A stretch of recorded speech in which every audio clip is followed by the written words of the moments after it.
네, 유인물을 보시면서 함께 이 시간 신약 탐구 하반기 첫 번째 시간을 함께 열어보고자 합니다. 처음이라는 말이 있습니다. 처음.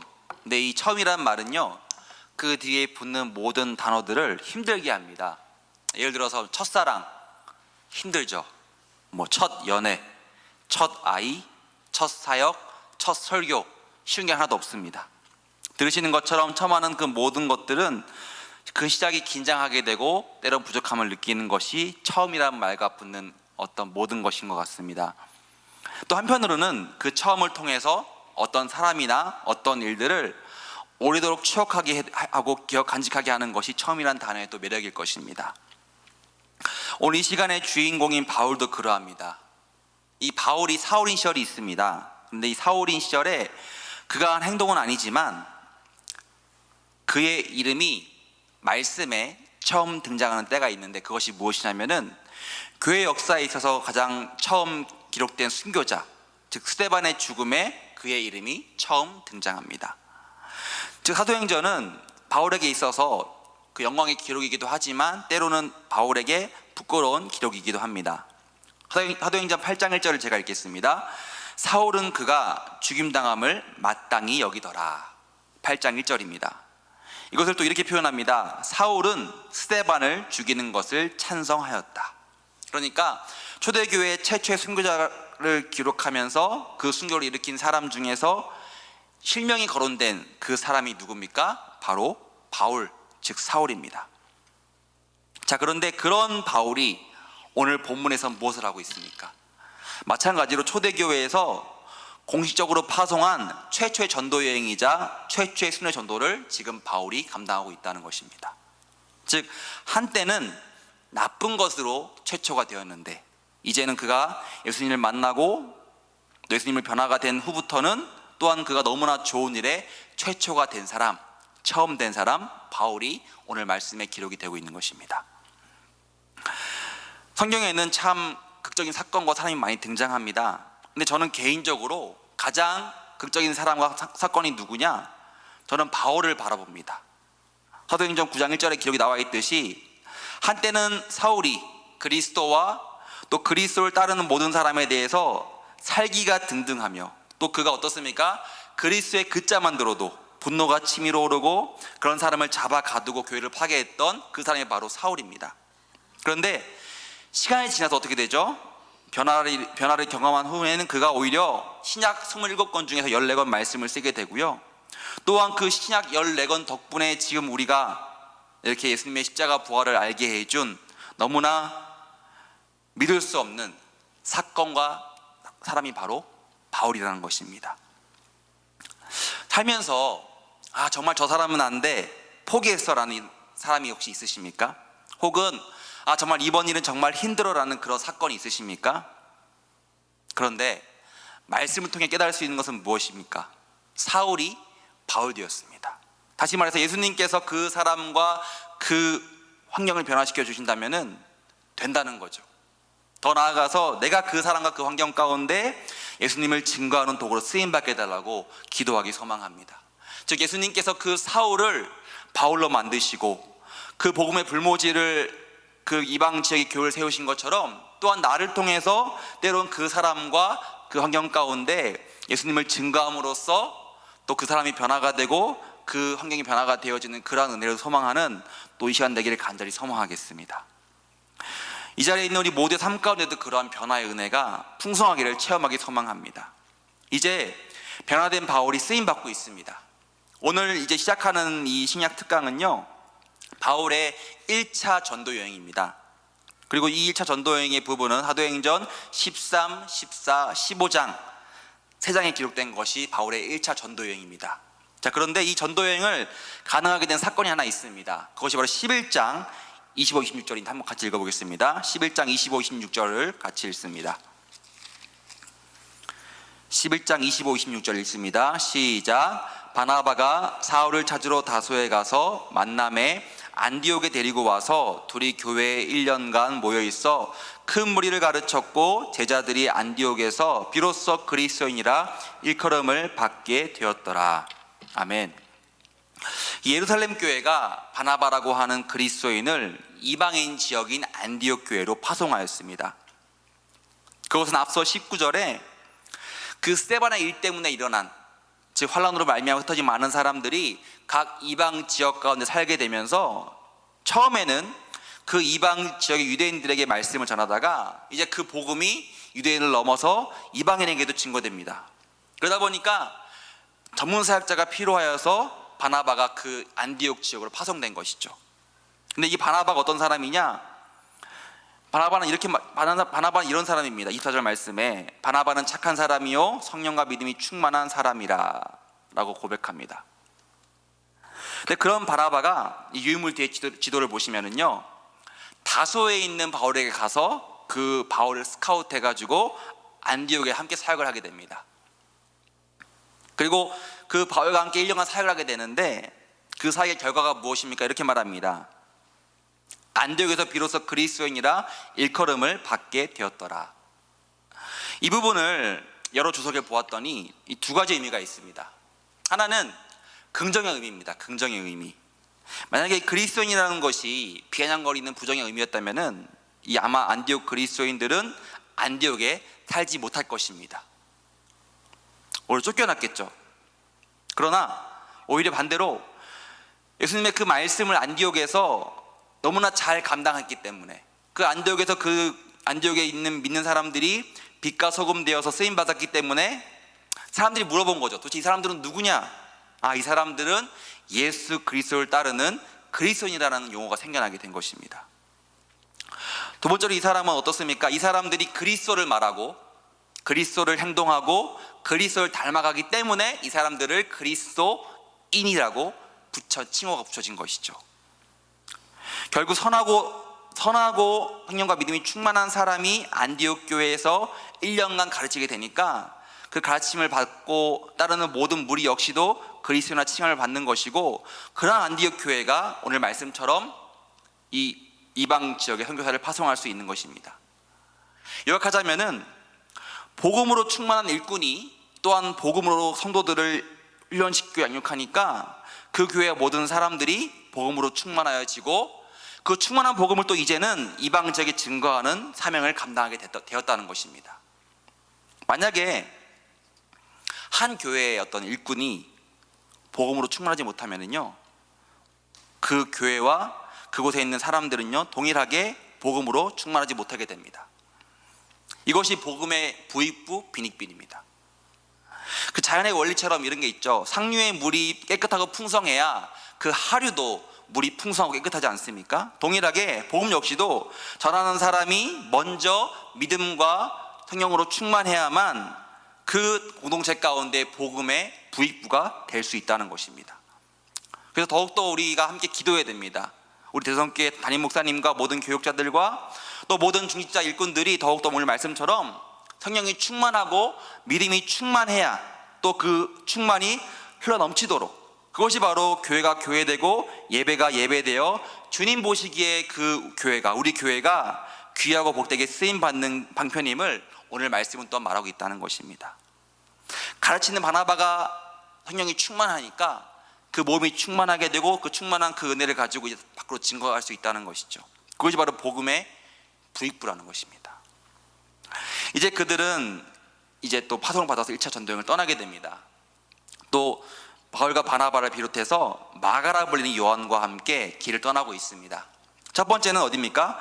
구브로 사역입니다. 구브로 섬이기도 한데 특별히 이곳은 바나바의 고향이기도 합니다.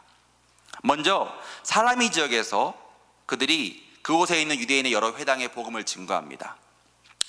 사실 유대인들이 여러 이방 지역에 퍼진 것은 아수르와 바벨론에 의한 멸망이 있었고요, 또 바사 제국과 로마 제국 등 여러 상황 때문에 그들이 고향을 떠나서 각 이방 지역에 살고 있습니다. 그래서 그런 상황 속에서 누구보다 먼저 하나님을 알고 있는, 하나님을 믿고 있는 이방 지역의 유대인들이 복음 증거의 1순위였다는 것이죠. 하나님을 알고 있으니까요, 그들이. 그래서 그들은 이 바울과 바나바와 이 마가는 살라미에 있는 유대인의 회당에서 먼저 사역을 하게 됩니다.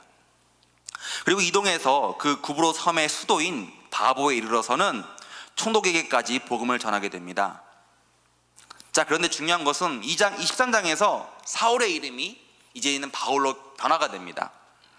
이전까지는 사울이라는 이름이었는데 이제부터는 이 시점부터는 그의 이름을 바울로 기록합니다.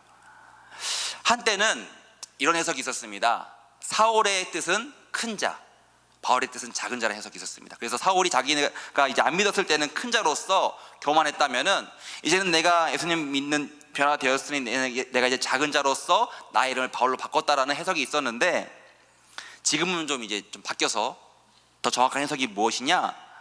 사울은 이스라엘식 이름이고 바울은 로마식 이름이라는 것입니다. 또한 그 바울과 바나바와 함께 했던 마가라 불린 요한이라는 사람이 있지 않습니까? 근데 이 사람의 왜 이름이 두 가지냐? 마가라는 것이 로마식 표현이고 요한이라는 것이 이스라엘식 표현이었다는 것입니다.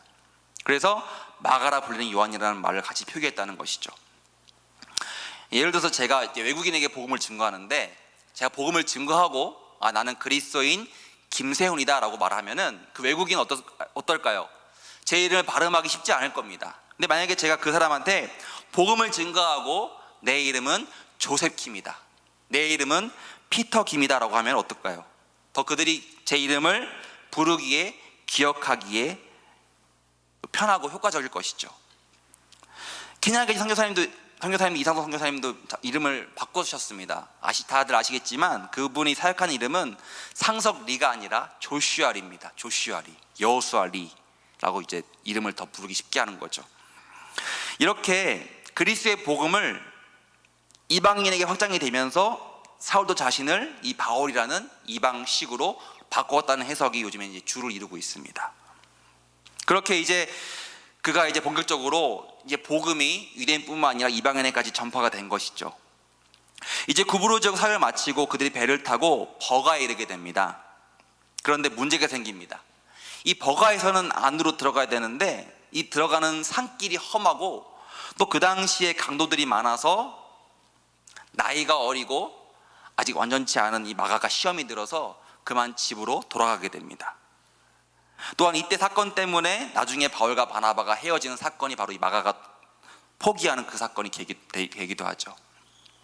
어쨌든 이제 그 마가를 보낸 다음에 다시 그 둘은 비시디 안디옥으로 이동하게 됩니다. 그래서 그들이 이제 비시디 안디옥에서 다시 또 유대인 회당에 가서 말씀을 증거하는데, 특별히 13장 말씀에 그 바울이 복음을 증거하는 내용을 보시면은요 익숙한 느낌이 듭니다. 16절로 41절까지 말씀인데, 그가 복음을 증거한 내용이 왜 익숙한 느낌이냐? 바로 스데반 집사가 7장에서 증거한 내용과 유사하기 때문입니다. 스데반 집사가 7장에서 복음을 증거할 때 먼저 그는 이스라엘 역사를 쭉 나열한 다음에 복음을 증거했습니다. 근데 동일하게 바울도 동일하게 그 회당의 유대인들에게 이스라엘의 역사를 쭉 설명하면서 복음을 증거하는 동일한 모습이 기록되어 있습니다. 그리고 그 복음의 핵심으로서 오늘 읽은 본문의 말씀을 그가 이렇게 말하는 것입니다. 그 복음의 핵심이 무엇입니까? 이 사람 예수 그리스도를 통해서 우리가 죄 용서 받는다는 것이죠. 그리고 그토록 위도운 그 모세 율법이 하지 못한 영원한 죄 용서 받음이 바로 이 사람 예수를 믿음으로써 모든 이에게 가능하다는 것을 바울이 이제 증거합니다. 근데 이 말씀을 듣고 두 패로 갈라지게 됩니다. 유대인들은 그 바울의 말을 들었음에도 그것에 대해 반박하고 비방하는데, 오히려 이방인들이 듣고 기뻐하면서 그 말씀을 믿기로 결심한다는 거죠. 그리고 그 믿기로 결심한 사람들을 통해서 주님의 말씀이 그 지방 전체로 퍼져나가게 됩니다.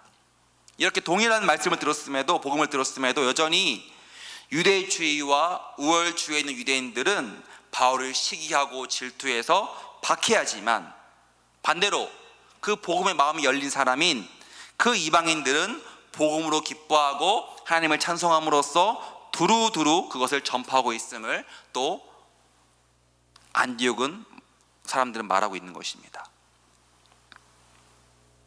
열매의 차이인 것이죠. 유대인들의 열매의 차이와 이방인의 열매의 차이. 이런 것을 보면은 제가 느끼는 것은 무엇이냐? 과연 참 그리스도인이 무엇인가? 참 그리스도인이 무엇인가라는 것을 바라보게 됩니다. 과연 신앙생활이 길고 직분이 있다고 해서 그것이 참 그리스도인인가? 물론 제가 말씀드리는 것은 제가 지금 긴 신앙생활과 교회의 직분을 부정하는 것이 절대 아닙니다. 네, 저는 지금 그 신앙생활의 그 연수가 긴 것과 직분을 부정하는 것이 절대 아닙니다. 제가 말하는 것은 더 중요한 게 있다는 것이죠. 오늘 이 비시대 안디옥 사람들처럼 정말 내가 복음으로 인하여서 기쁘게 살고 있는가라는 것이 더 중요하다는 것입니다. 또한 나로 인하여서 그 복음이 전파되고 있는가, 이것이 중요하다는 것입니다. 두 가지죠. 내가 정말 복음으로 인해서 기뻐하는가, 또한 그 복음이 나를 통해서 전파가 되느냐, 이것이 더 중요한 참 그리스도인의 열매라는 것입니다. 물론 그런 신앙으로 오래 사시면서 또 그런 신앙을 통해서 직분을 섬기는 것은 더 소중한 것입니다.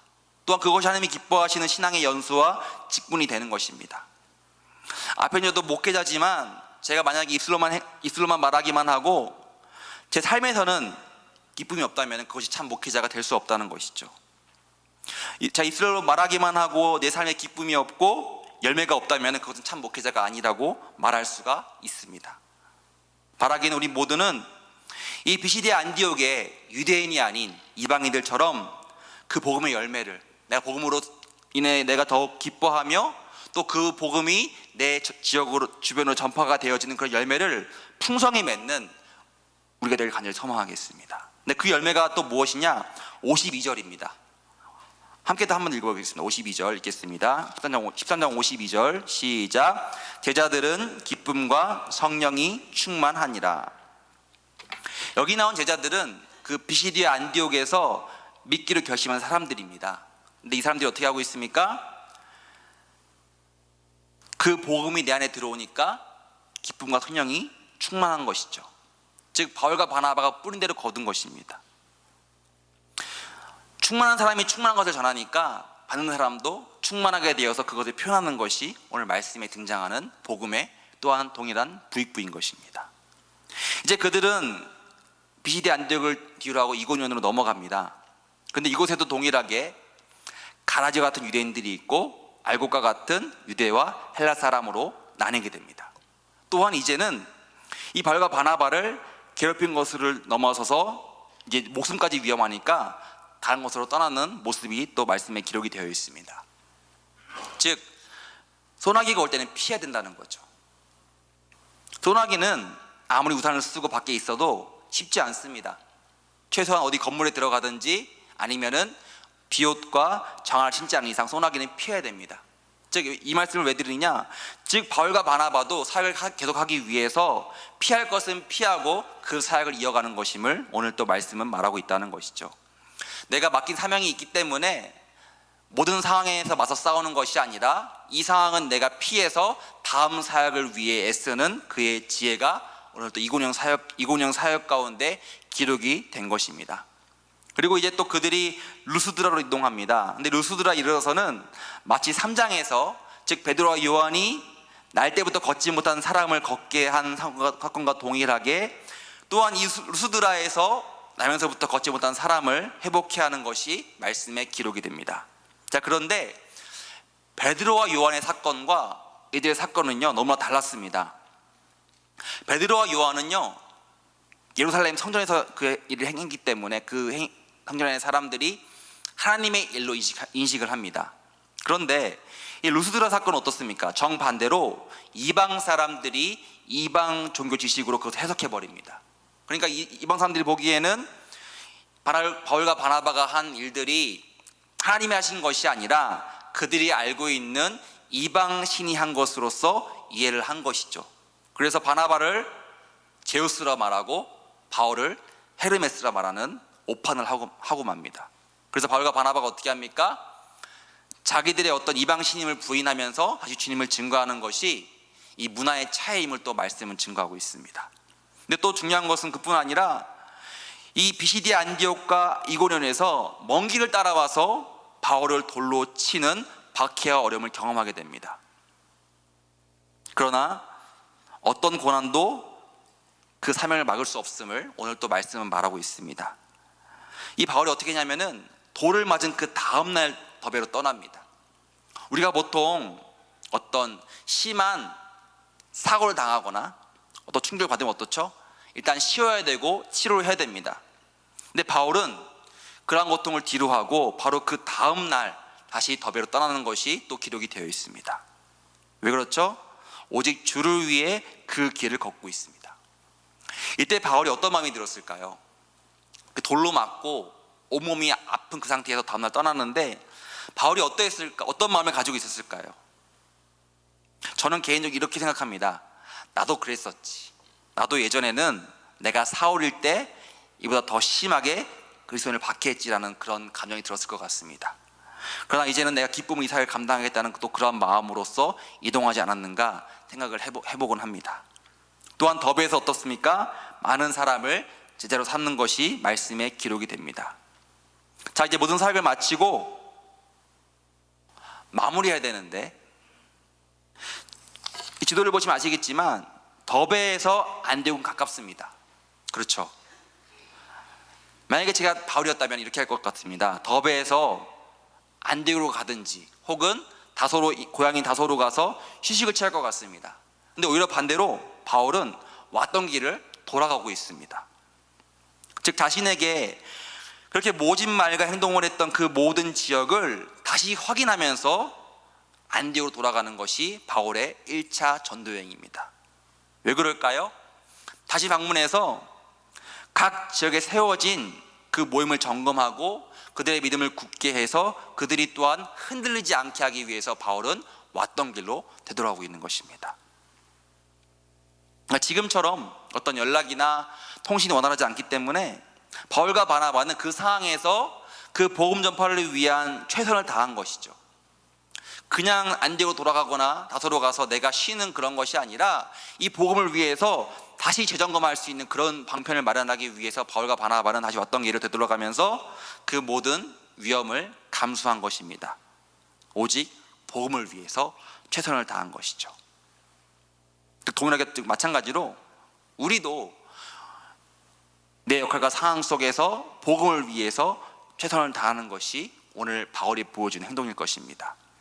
즉 나의 신앙과 나의 행함이 교회와 복음의 걸림돌이 아니라 디딤돌이 될 수 있도록 산다는 것이죠. 내가 걸림돌에 죄를 짓는 것이 아니라 내가 교회의 믿음의 디딤돌이 되어서 그러한 믿음으로 살아가는 것이 또한 내가 삶 가운데 최선을 다하는 믿음인 것임을 오늘 또한 바울은 보여주고 있습니다. 그렇게 바울과 바나바는 모든 여행을 마치고 다시 안디옥으로 돌아왔습니다. 그런데 어떻게 됩니까? 여전히 악한 영이 그들을 방해합니다. 이제는 선교 지역도 모자라서 안디옥이라는 베이스 캠프에까지 악한 영이 방해하고 있습니다. 다시 말하면은 그 선교가 시작이 되는 그 그런지를 흔들어 가지고 선교를 방해하는 것이죠. 사탄은 이제는 선교지를 흔드는 것이 아니라 선교지를 파송하는 그 근원지를 흔들어 가지고 그 근원지의 교회를 어지럽혀서 그 마음을 흩어지게 하는 악한 영의 세력이 또 15장 전반부에 나타나고 있습니다. 이 사건이 무엇이냐면은 그 이스라엘 지역에서 이 멀리 안디옥까지 와가지고 유대주의자들이 이렇게 말하는 것입니다. 모세율법이 말하는 유대인의 할례를 너희 이방인도 받지 않으면은 그것은 참 구원이 아니라고 안디옥 교회를 혼미케 하고 있습니다. 그러자 이 일 때문에 어떻게 됩니까? 그 안디옥 교회 안에서 다투게 되고 분쟁이 일어나니까 이 일의 해결을 위해서 예루살렘의 사도와 장로에게 도움을 청하게 됩니다. 그래서 특별히 사도행전 15장 말씀은요, 우리 초대교회 역사에 대단히 중요한 부분입니다. 왜냐하면 이 15장의 예루살렘 회의는 기독교 역사에서 최초의 종교회의입니다. 또한 우리가 이미 알고 있는 말씀이지만 이 말씀 때문에 이방인 선교가 더욱더 활발해지고 힘을 얻게 되었습니다. 만약에 예루살렘 회의에서 할례를 인정한다면 오히려 복음 증거는 힘들어졌기 때문입니다. 그러나 베드로와 또 예수님의 동생인 야고보가 함께 마음 모아서 구원은 할례가 아닌 그리스도를 통한 믿음과 그리스도의 능력이라는 것을 정해지자 그것을 통해서 오히려 이방인 선교가 문이 열리게 된 것임을 15장의 말씀은 말하고 있는 것입니다. 단지 20절 말씀처럼 우상과 이방의 간습을 그만하도록 결정을 합니다. 그래서 바울과 바나바는 그 예루살렘 회의를 통해 만들어진 공식 문서를 가지고 다시 안디옥으로 돌아오게 됩니다. 그리고 나서 그런 뒤에 이 일을 바탕으로 해서 갈라디아 지역에 편지를 쓴 것이 바로 갈라디아서입니다. 지도를 보시면은요, 갈라디아 지역이 지금의 터키 지역입니다. 자, 그런데 바울이 1차 여행을 한 지역은 남갈라디아고요, 가지 못한 것이 북갈라디아입니다. 특별히 또한 이 갈라디아서는요, 로마서와 더불어서 대단히 교리적인 편지가 바로 갈라디아서입니다. 즉 바울 서신 중에서 가장 교리적인 말씀이 무엇이냐? 바로 갈라디아서와 로마서 말씀입니다. 근데 이 갈라디아서의 이유는 무엇이냐? 앞서 안디옥 교회 유대주의자들이 잘못된 교리를 어지럽힌 것을 경험 삼아서 갈라디아 지역의 교회들까지도 그러한 악한 세력이 오지 못하도록 예방주사 혹은 항생제와 같은 역할로서 기록한 말씀이 바로 이 갈라디아서입니다. 왜냐하면 이 갈라디아 지역에 세워진 교회들에게도 유대인과 이방인이 함께했고, 또 그 교회들이 있는 그 지역마다 유대인 회당이 있었기 때문에 혹시나 유대인들을 통한 잘못된 복음 전파를 막기 위해서 갈라디아서 말씀을 통해서 이방 지역에 있는 모든 교회가 할례가 아닌 오직 예수님을 통한 구원이라는 것을 증거하기 위해서 이 편지를 쓴 것이 바로 갈라디아서 말씀입니다. 즉 그 당시 이방인 교회들이 악한 영에 흔들리지 않고 오직 구원은 그리스도를 통한 믿음이라는 것을 말미암아 참신앙을 지키게 해준 한편의 신앙의 요새와 방패가 바로 이 갈라디아서 말씀입니다. 그래서 이 표를 보시면은요, 바울은 특별히 갈라디아서 말씀을 통해서 율법과 복음을 비교하고 있습니다. 왜 이것을 비교하느냐? 중요한 것은 바울이 율법 폐지론자가 절대 아닙니다. 바울은 율법 완성론자입니다. 그러니까 율법이 필요 없다라는 그런 말씀이 아니라 이 율법이 그리스도의 십자가 보혈을 통해서 완성이 되었고 이후로는 모든 사람들이 이 그리스도를 통한 구원을 받게 되는 것임을 바울은 말하는 것입니다. 그래서 잘못된 것을 깨닫게 하고 또 바른 것을 더 강조하기 위해서 갈라디아서는 그 표현 방식이 다른 말씀보다 대단히 공격적이고 확신으로서 이야기하는 것이 바로 갈라디아서 말씀입니다. 그래서 특별히 이 시간을 통한 이 말씀을 보시면서 1차 여행이 되는 말씀을 읽으시고 갈라디아서 말씀을 읽으시면 왜 바울이 이토록 말씀을 비교해서 했는지를 잘 이해하실 수 있을 것입니다. 결론입니다. 첫 번째, 우리가 무엇을 위해 살아야 되고 무엇을 증거해야 됩니까? 바로 우리의 죄를 해결하는 유일한 이 사람, 즉 예수 그리스도를 위해서 살고 죽는 참된 신앙이 되어야 한다는 것입니다. 두 번째, 그것을 가능케 하는 것이 무엇입니까? 48절 말씀입니다. 즉 하나님의 그 말씀으로 내가 기뻐하며 증거하는 신앙이 되어야 합니다. 그래야만 52절과 같이 하나님의 그 말씀이 내가 속한 모든 곳에 널리 퍼지게 되고 또한 나와 함께한 모든 사람들이 흥림과 기쁨으로써 충만한 삶을 살 수 있다는 것임을 오늘 말씀은 증언하고 있습니다. 그것이 바로 교회가 교회되고 예배가 예배되는 하나님이 기뻐하시는 참 그리스도의 열매인 것을 오늘 말씀은 증언하고 있습니다. 온고지신이라는 말이 있습니다. 온고지신, 그것은 무엇이냐? 옛것을 익히고 그를 통하여서 더욱 발전한다는 그 뜻을 말하는 것이 온고지신입니다. 즉 우리에게 믿음의 역사가 이렇게 기록이 되어 있습니다. 또한 우리는 역사의 주인이신 하나님께서 우리의 하나님이시며 우리 아버지이심을 우리는 고백합니다. 즉 우리 역시도 그러한 믿음의 역사의 주인공으로서 또한 믿음의 후대를 잘 키워나가는 참된 일꾼 되는 것임을 오늘 또한 말씀은 우리에게 나타내고 있는 것입니다. 바라기는 오늘 바울이 보여준 그 믿음의 사역이 단지 이것으로 끝나는 것이 아니라 우리의 삶 가운데도 충분히 임하여서 우리도 역시 내가 복음으로 인해 내가 내 삶이 더욱더 기쁨이 되며 또한 내가 기쁨이 된 그 복음을 가지고 내 주위로 증거해서 내가 속한 그 모든 것을 복음으로 변화시키는 그러한 참된 사역이 우리 가운데도 있어야 한다는 것입니다. 또한 그렇게 복음으로 사람들이 모일 때 또한 그 교회가 복음으로 충만하여지며 충만한 그 복음을 말미암아서 또 그 지역과 열방과 온 세계로 증거할 수 있다는 것이 오늘 말씀이 주는 복음의 비밀인 것입니다. 바라기는 오늘 말씀을 나타내는 것처럼 먼저 우리가 더욱더 복음으로 기쁜 나의 삶이 되며 또 그 삶이 더욱더 충만해져서 온 땅에 복음을 증거하는 미끄럼이 되달라고 이 시간 기도하기 소망합니다. 바로 오늘 보여주는 그 바울의 사역이 단지 그의 사역으로 끝나는 것이 아니라 우리의 삶 가운데도 증거되어지는 사역이 되기를 간절히 소망하겠습니다. 이 시간에 기도하겠습니다. 먼저 말씀을 기억하며 기도하겠습니다. 오늘 바울이 보여준 먼저 내가 복음으로 충만해져서 충만한 그 복음을 말미암아서 또 사람과 환경을 변화시키고 또 그 충만한 복음으로 삶을 증거하게 되도록 기도하기 소망합니다.